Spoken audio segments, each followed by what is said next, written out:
Thank God the war in Gaza seems to have come to a conclusion. Unfortunately, Israel now lives in a horrible reality where they have to trust the word of terrorists to stop killing their families. The Palestinian Authority is demanding that the International Criminal Court arrest Israel's Security Minister Itamar Gvir for suggesting that Israel stop terrorism in the West Bank.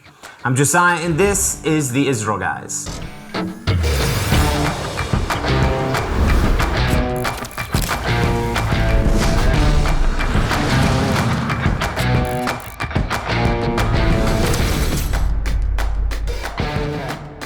Welcome to the Israel Guys, where we believe that in a world of Jew hatred and anti-Israel propaganda, you should have a direct connection to the land and people of Israel.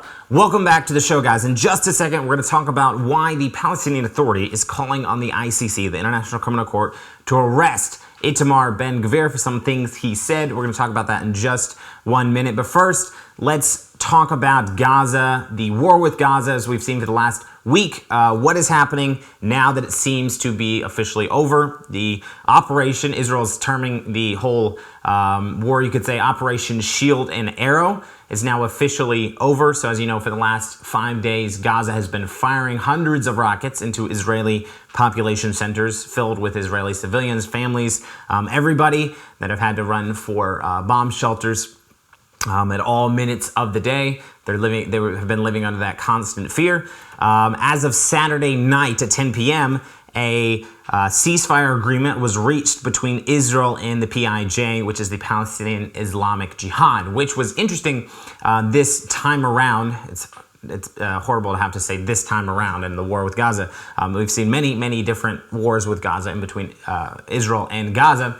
But this time around, Israel was fighting Palestinian Islamic Jihad, not necessarily Hamas. So Hamas is the more predominant terror organization inside of the Gaza Strip, but the PIJ, the Palestinian Islamic Jihad, has been raising its head.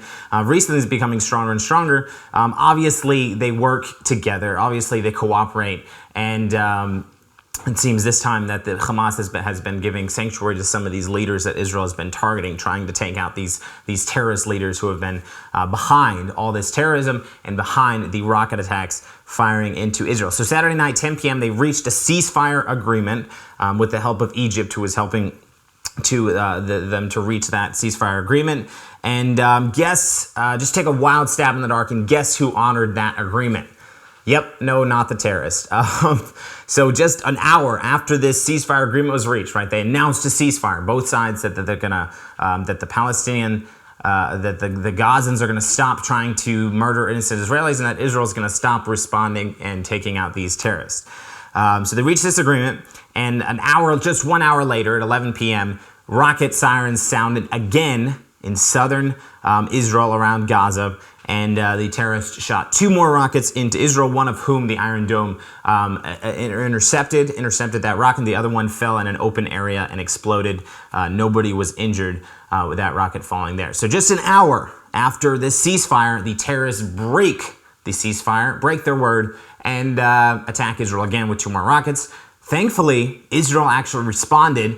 Israel showed a very strong hand and said, we are going to respond to any rockets that come from Gaza, despite the ceasefire, because the terrorists broke the ceasefire. So Israel responds and striking more terrorist locations inside the Gaza Strip. So then Sunday was all quiet. Everybody was kind of thinking this is all over. And then again, Sunday afternoon, and more sirens were heard in the southern towns of Israel, and another rocket was fired from the Gaza Strip. Thankfully, it actually fell short of its target and landed back inside the Gaza Strip on its own people, which is horrible that this rocket would land on its own people. But it kind of shows you the attitude of the terrorists, that they don't really care if the rockets land on their own people. All they want to do is kill. And this is definitely the case here. So the IDF again responded, attacking a few more targets. And since then, thankfully, we have not seen any more attacks from the Gaza Strip into Israel, and things seem to have been quieted down. It seems like this is over for now, but again, it's horrible that Israel has to trust the word of terrorists to stop firing rockets into Israeli population centers and stop killing innocent Israelis. They agree to a ceasefire, right? And you know Israel will keep their word. You know Israel's going to keep their word. They're not going to break that ceasefire. But You have no idea. You're dealing with terrorists here. You have no idea whether they're gonna keep their word. I don't even know if that's a thing, the word of a terrorist. We shouldn't ever have to trust the word of a terrorist. But unfortunately, Israel lives in this reality. And for those that live in the towns surrounding Gaza, they live in that reality every day that this could start back up again, that the Gaza could start shooting rockets any time of the day or night. And then they have to run to the bomb shelters. Some of those that live closest to Gaza only have like 6 seconds, I think, to reach a bomb shelter before the rocket could land inside their town or city or on their house. And for families and for young children, that's just the trauma of that, living through that, growing up in that is just, it's horrible. And they should not have to deal with that. Technically, the PIJ, the Palestinian Islamic Jihad, later reported after the rocket yesterday on Sunday that the rocket was a technical malfunction, and they accidentally shot one towards Israel, which, take it or leave it, could be true, could not be true. But regardless, you shouldn't have a technical, if it was indeed an accident, you shouldn't have a technical malfunction where you accidentally shot a rocket off at your enemy, and the terrorist enemy, in this case, is Israel, those who they're trying to take out.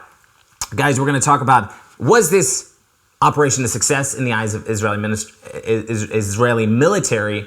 But first, hit that subscribe button. We really appreciate it if you would subscribe to the Israel Guys and help us get this word out to more people. Also, hit that like button if you enjoy the show, and hit the notification bell so you never miss an episode of the Israel Guys coming to you 5 times a week. So, the Prime Minister of Israel, Prime Minister Benjamin Netanyahu, seems from his recent statement, seems to think that to view this operation, the IDF's actions in Gaza during this last round of rockets being shot out, the IDF's retaliation to be a great success, and that it went according to what they were hoping for, and they obtained their objectives. What was Israel's objectives?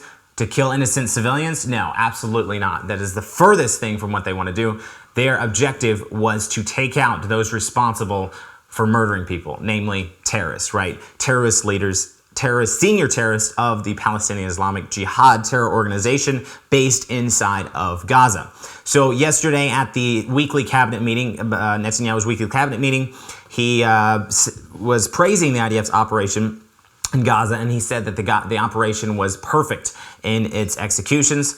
Netanyahu said, quote, "Last night we successfully concluded 5 days of fighting against the Islamic Jihad terror organization. Before starting the operation, the directive I gave, together with the defense minister, to the IDF and the ISA amounted to 2 words, initiative and surprise. Indeed, the operation was perfect. With complete surprise and continuous initiative, we targeted the entire Islamic Jihad leadership in Gaza. We destroyed 17 jihad command centers. We eliminated dozens of terrorists. We hit rocket and missile arsenals, took out anti-tank units, etc." So, according to the Prime Minister, he's saying this is a very successful operation, and thank God it seems like it was, and that the IDF was able to target many terrorist facilities. They were able to take out a lot of terrorists themselves, and were able to quell and greatly quench the terrorist organizations, crippling those working in the Gaza Strip, namely the PIJ in this case. So thank God there's a successful operation. Hopefully we will not see more rockets for many, many months coming from the Gaza Strip. And so the U.S. welcomed the ceasefire, as we know they would have, and reached between the PIJ and Israel. The State Department spokesperson, Matthew Miller, said in a statement, quote, "We express our condolences to the families of civilians killed and those who were injured in the violence." End quote. And I just want to stop here and talk about, again, the United States administration uses I would say it's a very incorrect, well, maybe not incorrect, but misleading term violence. They're referring to what's happening over here as violence. They're not referring to it as terrorism. And it's very misleading because whenever you hear, there was violence in Chicago, right? You think of like, what kind of violence is that? Was that a gang? Was that crime? Was that maybe police violence? Now they use police violence against people. And no, this is not the case at all. The violence is terrorism. In Israel, violence, whenever the U.S. is talking about violence, it's actually terrorism. So just whenever you hear a statement made by the Biden administration about what's happening in Israel, and they use the term violence, translate that in your mind to terrorism, because it's exactly what it is. The IDF is not committing violence. The IDF is going in and stopping the violence from the terrorists. Okay, so this spokesperson goes on and says, quote, "The United States reaffirms our ironclad commitment to Israel's security as reflected in our ongoing support for the Iron Dome and other Israeli missile systems.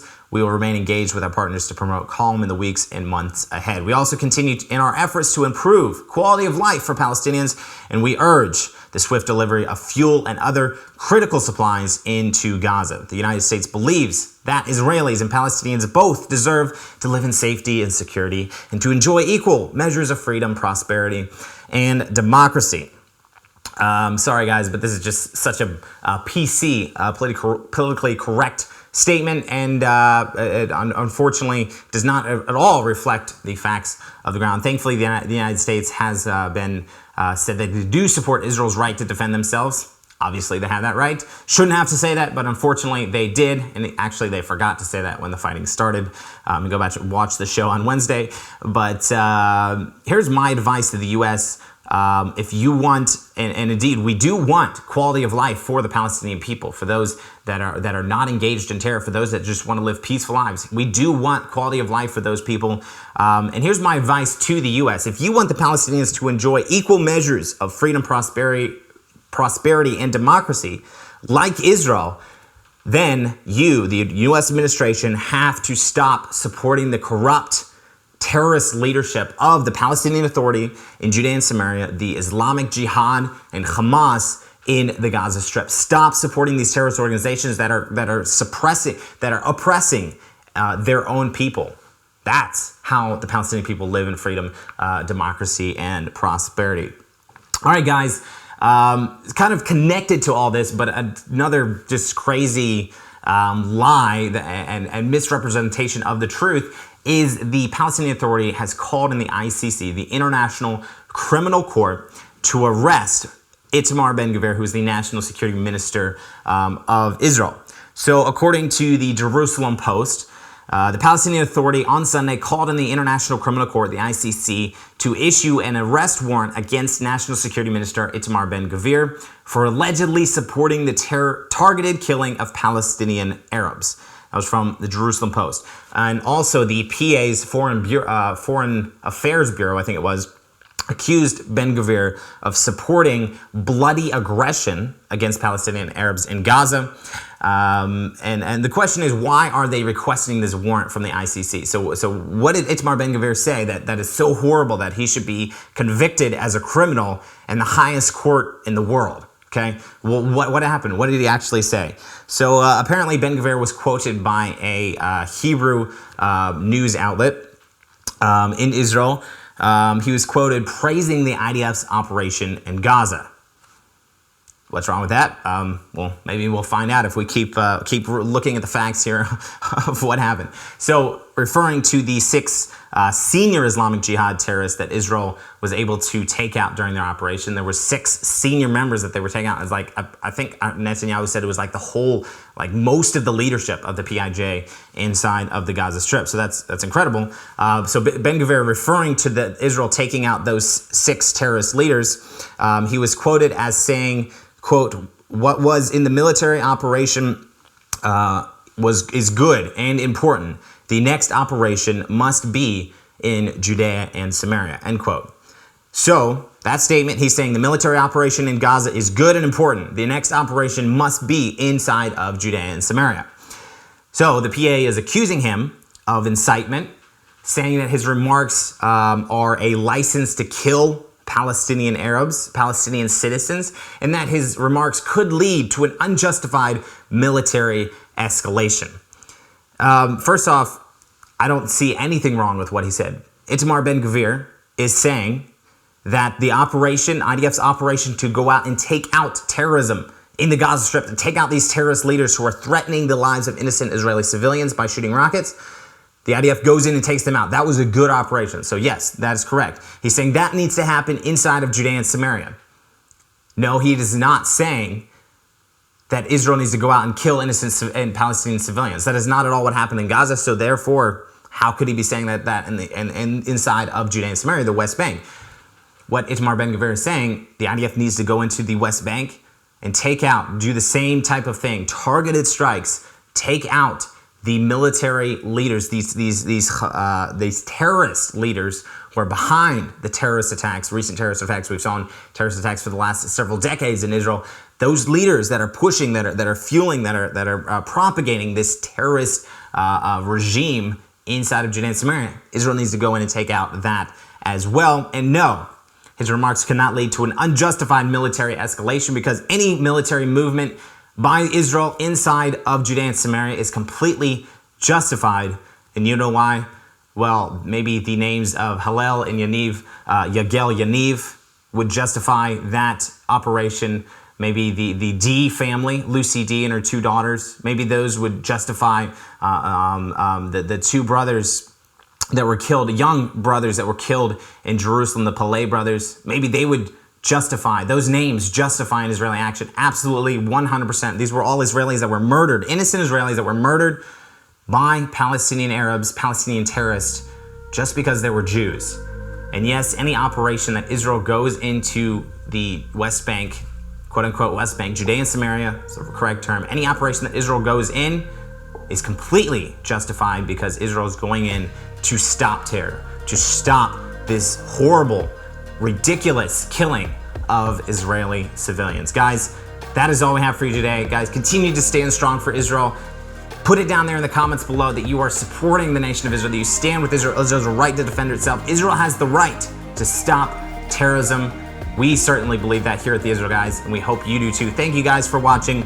As always, tune out the fake news and tune into what is actually happening here in the land of Israel. We'll be back every day, Monday through Friday, with your direct connection to the land and people of Israel.